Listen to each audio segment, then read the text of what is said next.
మరొక breaking news చూస్తున్నాం. సచివాలయంలో ముఖ్యమంత్రి చంద్రబాబు అధ్యక్షతన మంత్రివర్గం సమావేశమైంది. ఈ సమావేశంలో పలు కీలక ఎజెండా అంశాలపై చర్చిస్తున్నారు. ముఖ్యంగా అమరావతి అభివృద్ధి, ప్రభుత్వ నిర్మాణాలు, పెద్ద ప్రాజెక్టులు అమలు వంటి విషయాలపై నిర్ణయాలు తీసుకునే అవకాశం ఉంది. అమరావతి నిర్మాణానికి సిఆర్డీఏకి 7,380 కోట్ల రూపాయల రుణం పొందడానికి అనుమతి ఇవ్వనుంది. సీడ్ యాక్సెస్ రహదారికి 16వ జాతీయ రహదారికి అనుసంధానించే పనులకు 532 కోట్ల మేర ఆమోదం తెలుపనుంది.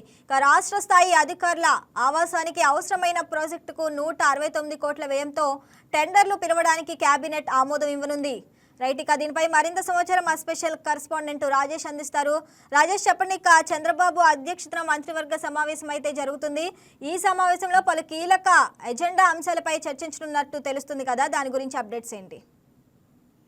శ్రావణి, కొద్దిసేపటి క్రితం అటు సీఎం చంద్రబాబు అధ్యక్షతన కేబినెట్ అయితే సచివాలయంలో మొదటి బ్లాక్ లో అయితే కేబినెట్ మీటింగ్ అయితే జరుగుతుంది. ఈ కేబినెట్ మీటింగ్ కి సంబంధించి పలు కీలక నిర్ణయాలు తీసుకుంటున్నారు. ప్రధానంగా చూసుకున్నట్లయితే 169 కోట్లతో లోక్ భవన్, ఏదైతే ఇప్పుడు రాజ్ భవన్ కి సంబంధించి పేరు మార్చిన తర్వాత లోక్ భవన్ గా దానికి పేరు మార్చారు. దానికి సంబంధించి రాజధాని ప్రాంతంలో భూములు కూడా కేటాయించిన నేపథ్యంలో 169 కోట్ల రూపాయలకు సంబంధించి అటు టెండర్లు కూడా పిలవనున్నారు. దానికి సంబంధించి వాళ్ళ కేబినెట్ ఆమోదం తెలవబోతుంది. ఇక జ్యుడిషియల్ అకాడమీకి సంబంధించి 163 కోట్లతో పరిపాలనా అనుమతులకు ఆ కేబినెట్ అయితే ఆమోదం తెలవబోతుంది. దాని గురించి వాళ్ళ ప్రధానంగా చర్చ జరుగుతుంది. అంతేకాకుండా 2024-25కు సంబంధించి వార్షిక నివేదికలు ఇవ్వడానికి ప్రతి డిపార్ట్మెంట్ నుంచి దానికి సంబంధించి కేబినెట్ లో ప్రధానంగా చర్చ జరుగుతుంది. దాని మీద కూడా కేబినెట్ ఆమోదం తెలబోతుందని చెప్పుకోవచ్చు. ఇక ప్రత్యేకంగా చూసుకున్నట్లయితే నాబార్డు నుంచి అమరావతి నిర్మాణానికి దాదాపు 7,380 కోట్లు రుణం తీసుకునేందుకు ఇప్పటికే గత కేబినెట్ లో చర్చ జరిగింది. దాని మీద వాళ్ళ ప్రధానంగా చర్చ జరిగి పూర్తిగా ఇవాళ కేబినెట్ అయితే ఆమోదం తెలిపిపోతుంది. ఆమోదం తెలిపిన తర్వాత పూర్తి అనుమతుల్ని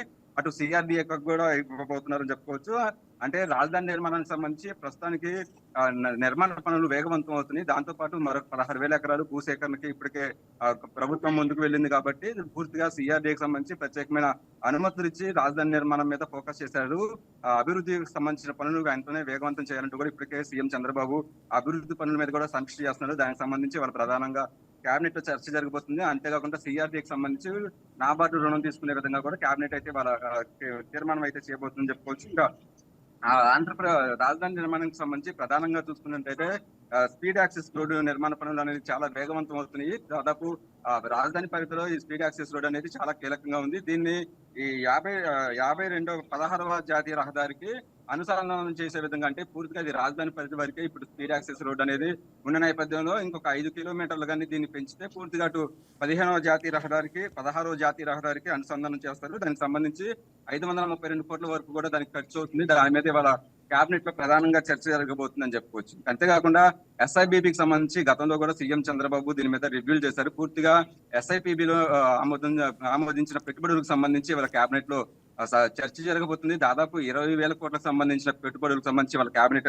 ఆమోదం తెలబోతుంది. దాంతో 56,000 మందికి సంబంధించి ఉద్యోగ అవకాశాలు కూడా రాబోతున్నాయని చెప్పుకోవచ్చు. దాని మీద ప్రధానంగా చర్చ జరగబోతుంది. అంతేకాకుండా వైజాగ్ సమ్మిట్ కి సంబంధించి ఇప్పటికే పలు కంపెనీలు ఆంధ్రప్రదేశ్ లో పెట్టుబడి పెట్టడానికి ముందుకు వచ్చిన నేపథ్యంలో దాని మీద గతంలో కూడా కేబినెట్ లో కొన్ని చర్చ జరిగింది అని చెప్పుకోవచ్చు. అయితే వాళ్ళ కంపెనీలకు సంబంధించి భూ కేటాయింపుల మీద ప్రధానంగా చర్చ జరగబోతుంది. పూర్తిగా వెంటనే కంపెనీలకు సంబంధించి భూ కేటాయింపులు చేసి పూర్తిగా అవి 45 రోజుల్లోనే ఆంధ్రప్రదేశ్ లో గ్రౌండింగ్ అయ్యే విధంగా కూడా కేబినెట్ అయితే పలు కీలక నిర్ణయాలు తీసుకోబోతుంది. దాని మీద కూడా సుదీర్ఘంగా చర్చ జరగబోతుంది. అంతేకాకుండా కొత్త జిల్లాలకు సంబంధించి ఇప్పటికే అటు ఏర్పాటు మీద ప్రభుత్వం కీలక ప్రకటన చేసింది. దానికి సంబంధించి 15 రోజుల్లో కూడా ఏదైనా అభ్యంతరాలు ఉంటే ఇవ్వాలంటూ కూడా ఇప్పుడు చెప్పిన నేపథ్యంలో దాని మీద కూడా సుదీర్ఘంగా చర్చ జరగబోతుంది. ఎందుకంటే జనవరి 1 నుంచి కూడా అటు కొత్త జిల్లాలతో పాటు పూర్తి పాలన అయితే జరగబోతుందని చెప్పుకోవచ్చు. ప్రధానంగా కేబినెట్ కి సంబంధించి వాళ్ళ పలు కీలక అంశాలు జరుగుతున్నాయని చెప్పుకోవచ్చు. సీఎం చంద్రబాబు అధ్యక్షతన కొద్దిసేపటి క్రితం అయితే కేబినెట్ భేటీ అయింది. అంతేకాకుండా కేబినెట్ అనంతరం కూడా ప్రత్యేకంగా అటు మంత్రులతో సీఎం చంద్రబాబు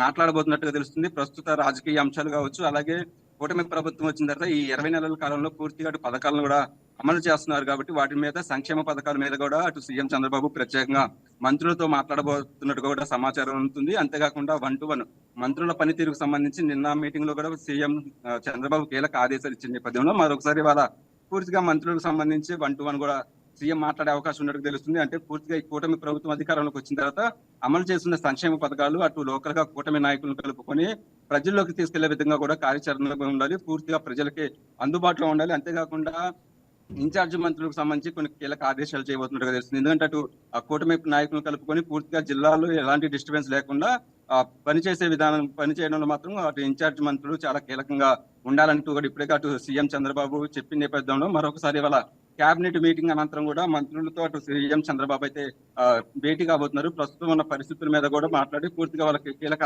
ఆదేశాలు అయితే ఇవ్వబోతున్నారు Shravani. Right Rajesh, thanks for the hi viewers, ఈ వీడియో మీకు నచ్చినట్లయితే లైక్ కొట్టి షేర్ చేసి వైకే టీవీని సబ్స్క్రైబ్ చేసుకోండి.